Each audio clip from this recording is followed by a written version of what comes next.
নমস্কার বন্ধুরা, সুপ্রভাত। কেমন আছো তোমরা সবাই? আশা করছি তোমরা সবাই খুব ভালো আছো, আর আমিও বেশ ভালো আছি। আমার ছোট্ট একটি চ্যানেল শখের পরিবারে তোমাদের সকল বন্ধুকে জানাই অনেক অনেক স্বাগত আর অনেক অনেক ভালোবাসা। ঘড়িতে এখন বাজে সকাল 9টা, আর আজকের ব্লগটি আমি এখন থেকেই শুরু করছি। ঘুম থেকে উঠে পড়েছিলাম সেই সকাল 7:30টার সময়। ঘুম থেকে উঠে আমি কিন্তু বাসি কাজকর্ম সেরে স্নানটাও করে ফেলেছি দিনের মতো। আর স্নানের আগে রোজ দিন যেমন জামা কাপড় কাচি, আজকেও কিন্তু বেশ কিছু জামা কাপড় কেচে দিয়েছিলাম। সেগুলোই নিয়ে চলে এসেছি ছাদে মেলবার জন্য। ছাদে জামা কাপড়গুলো মেলে দেওয়ার পর ভাবছি যে ছাদে জামা কাপড়গুলো না মেললেই হতো, কারণ আকাশটা এত পরিমাণ মেঘ করে রয়েছে, কিন্তু রোদও কিন্তু ছিল। তো সেই কারণে ভাবলাম জামা কাপড়গুলো মেলেই দিই। অনেক সময় তো মেঘ করে থাকলেও বৃষ্টি হয় না, তো সেই কারণেই ভাবলাম আর কি যে বৃষ্টি হয়তো হবে না, আর হলেও হয়তো 2-1 ফোঁটা হয়ে আর হবে না। তো সেই কারণে ছাদে আমি জামা কাপড়গুলো মেলেছিলাম, কিন্তু মেলে দেওয়ার খানিকক্ষণ পরের থেকেই নেমে গেছিলো জোরে বৃষ্টি। আর বৃষ্টির মধ্যে আমার খানিকক্ষণ পরে গিয়ে জামা কাপড়গুলো ছাদ থেকে তুলে ভিতরে মেলতে হয়েছে। তো জামা কাপড় তুলতে গিয়ে আমি আবার পুরোই ভিজে গেছিলাম। তো যাই হোক, সেসব পরের কথা। আর এখন আমার শাশুড়ি মা সকালে রান্না করছিলেন পুঁটি মাছ ভাজা। আর আজকে বেশি কিছু রান্না করা হবে না, পুঁটি মাছ ভাজা করা হবে আর করা হবে মুসুরির ডাল। আর এদিকে দেখো, ছেলেকে কিন্ডার জয়টা খুলে দিয়েছি, আর ও কিন্ডার জয়ের মধ্যে একটা ছোট্ট গাড়ি পেয়েছিল। তো আর আজকে ছেলেকে আর ঘুম পাড়াইনি, কারণ সকাল থেকেই তো মেঘলা করেছিল। ভাবছিলাম স্কুলে পাঠালে যদি আবার বৃষ্টি নেমে যায়। তার উপরে ও আজকে আরও বেশি করে দেরি করে ঘুম থেকে উঠেছিল, মানে ওই 9টার সময় ও আজকে ঘুম থেকে উঠেছে। আর 9টার দিয়েই তো ওদের স্কুল শুরু হয়, তো সেই জন্যই আর স্কুলে পাঠানো হয়নি। যাই হোক, এদিকে দেখো আমাদের জবা ফুল গাছে একটা জবা ফুল ফুটেছে। সকালবেলায় জবা ফুলটা দেখেই মনটা খুশি হয়ে গেল। কিন্তু জবা ফুলটা আরেকটু বড় হতো, মানে আরেকটু ভালো করে ফুটতো। তোমরা হয়তো দেখতেই পাচ্ছ পাপড়িগুলো একটু কুকড়ে কুকড়ে রয়েছে, কিন্তু জবা ফুলটা আরেকটু ভালো করে ফুটতো। যেহেতু রোদ বেরায়নি, সকাল থেকেই মেঘলা, তো সেই কারণেই হয়তো এরকম ফুটেছে। তো যাই হোক, ওদিকে ফুল তুলে আমি কিন্তু ঠাকুর পুজোটাও দিয়ে নিয়েছি। আর এদিকে সকাল সকাল শাশুড়ি মা রান্নাটাও কমপ্লিট হয়ে গেছে। সকাল সকাল বলতে ঘড়িতে এখন ওই প্রায় 11:30 মতো বেজেই গেছে। আর রান্না বান্না হয়ে যাওয়ার পর সবার কিন্তু খাওয়া দাওয়াও হয়ে গেছে। আমাদের বাড়িতে সবাই একটু তাড়াতাড়ি খেয়ে নেয়। পুজো দিয়ে এসে আমিও সকালের খাবারটা খেয়ে নিয়েছি, আর এখন বাসনগুলো মেজে নিচ্ছি। মানে রান্না বান্নার পর যে সমস্ত বাসনগুলো হয়েছিল আর কি, এগুলোই আমি সমস্ত কিছু এখন মেজে নিচ্ছি। আজকের ব্লগটা আমি বেশি বড় করতে পারিনি, একদম ছোট্ট একটা ব্লগ তোমাদের সাথে শেয়ার করছি। তার কারণ কি বলতো, ব্লগ বানানোর যে ইন্টারেস্টটা সেটা আমি আস্তে আস্তে হারিয়ে ফেলছি। কারণ কি বলতো, আমি ব্লগ বানাই ঠিকই, ঠিকঠাক করেই কিন্তু আমি পোস্ট করি, কিন্তু ভিডিওতে একদমই ভিউ আসে না। 1টা 2টো 3টের বেশি আমার ভিডিওতে ভিউই আসে না। আমার ভিডিও হয়তো ভিউয়ার্সদের পছন্দ হচ্ছে না, কোনো জায়গায় হয়তো আমার ভুল থেকেই যাচ্ছে। তো সেই কারণেই আর কি। আবার মাঝে মাঝে ভাবি যে আমার লাইফস্টাইলটা তো খুবই বোরিং, তো ভিউয়ার্সরা কি দেখেই বা আমার ভিডিও দেখবে।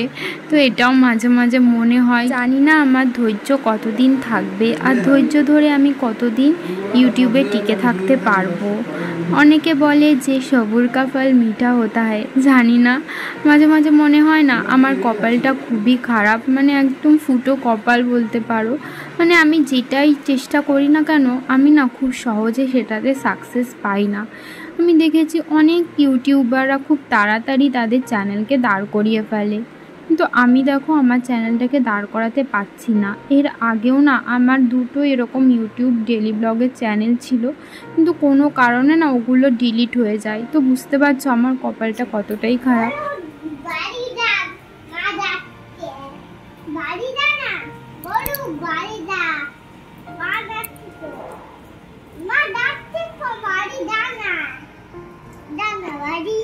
গেছে বাড়ি গেছে, বাড়ি যাবে। চলো তুমি এখন ঘুমাবা, চলো চলো চলো চলো। এখন বেজে গেছে দুপুর 2টো। মোটামুটি অনেকটা টাইম পরেই তোমাদের সামনাসামনি আসলাম আবার। তো যখন ওই যে বাসনগুলো মাজছিলাম মেটো বাসনগুলো, তখনই তোমাদের সাথে লাস্ট ভিডিও শেয়ার করেছি। তো বাসন টাসন মেজে ছেলেকে স্নান দান করালাম, খাওয়ালাম, আর ওকে খাওয়াতে খাওয়াতেই অনেকটা সময় লেগে গেছে, 1 ঘন্টা মতো প্রায় লেগে গেছে। ওকে খাওয়ানোর পর আমি খেলাম, নিচে এসে না জামাটা পাল্টে নিলাম, কারণ সকালে তো দেখেইছিলে ছাদে জামা কাপড় মেলেছিলাম, আর সেই তার খানিকক্ষণ পর থেকেই বৃষ্টি শুরু হয়ে গেছে, বৃষ্টি আর থামছে না।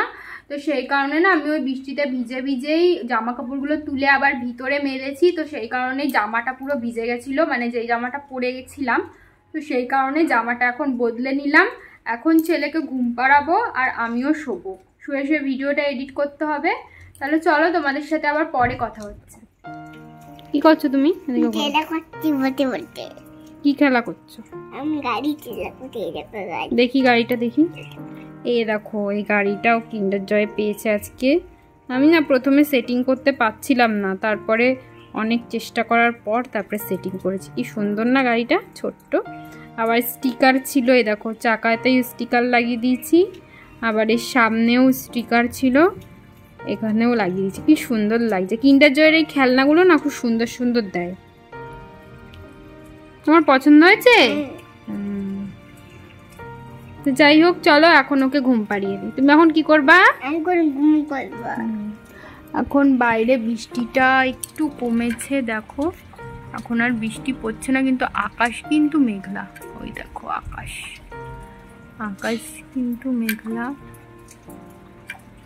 আর বৃষ্টি এখন পড়ছে না। চলো আমরা এখন ঘুম করবো। দুপুরবেলা ছেলেকে নিয়ে শুয়েছিলাম, একটু আগেই উঠলাম, আর উঠে না ঘরে ছিল একটু দই আর মিষ্টি, ওই যে কালকে মা আর বাবা নিয়ে এসেছিল, ওটাই একটু বাটিতে করে নিলাম খাবার জন্য। আর ছেলেকে ওর ওই কিন্ডার জয়টা দিলাম, সকালে তো এটা ওকে দিইনি, এখন দিলাম। একটা খেয়ে একটু বাদে যাব আমি সন্ধ্যা দিতে। এই যে দেখো সন্ধ্যা দিতে চলে এসেছি, আর অনেক দিন বাদে এই গীতাটা আজকে পড়বো। এতদিন না গীতাটা পড়তে পারিনি, কারণ আমার চোখে না একটু সমস্যা আছে, আমার চোখে যেহেতু পাওয়ার আছে, আর আমার চশমাটা না ভেঙে গেছে, যেটা তোমাদেরকে বলছিলাম আর কি, আমার ব্যর্থ। সেই কারণে গীতাটা আমার পড়া এই প্ল্যাটফর্মে আসে, মানে সোশ্যাল মিডিয়ার প্ল্যাটফর্মে এখন আসে কিছু আর্ন করার জন্য। আবার কেউ কেউ আসে শখে, আবার কেউ কেউ আসে নিজের স্বপ্ন পূরণ করতে। আমিও কিন্তু এসেছি আমার হাজব্যান্ডের পাশে দাঁড়াতে। তো যাই হোক, জানি না আমি এখানে কতটা সাকসেস হতে পারবো, আর আদেও সাকসেস হতে পারবো কি না সেটাও আমি জানি না, কিন্তু আমি না হাল ছাড়বো না, আমি শেষ দেখেই ছাড়বো, এটা আমার জেদ বলতে পারো। তো যাই হোক, দেখো এখন আমি নিয়ে নিয়েছি আইসক্রিমকে, যা যা খাচ্ছি কালকে না সবগুলোই বাবা মা নিয়ে এসেছিলো, সেগুলোই আজকে খাচ্ছি, কালকে তো খাওয়া হয়নি। তো আইসক্রিম খাওয়ার পর এখন শাশুড়ি মা রাতে রান্নাটা বসিয়ে দিয়েছেন। শ্বশুরমশাই এনেছিলেন মাছ, সেটাই রাতে রান্না করা হবে। এনেছিলেন রুই মাছ, সেটাই নুন হলুদ দিয়ে মাখিয়ে ভাজা বসিয়ে দিয়েছিলেন। আর এদিকে দেখো রুই মাছটা রান্না করা হবে আলু আর কলা দিয়ে। মাছের পেটা ভাজার জন্য পেঁয়াজ কোচানো হয়ে গেছে, রাতের খাওয়া দাওয়াও হয়ে গেছে, সেগুলো আর তোমাদের সাথে শেয়ার করিনি। আর দেখতেই পাচ্ছ মশারিটাও কিন্তু টাঙিয়ে নিয়েছি। তাহলে চলো আজকের ব্লগটা এই পর্যন্তই।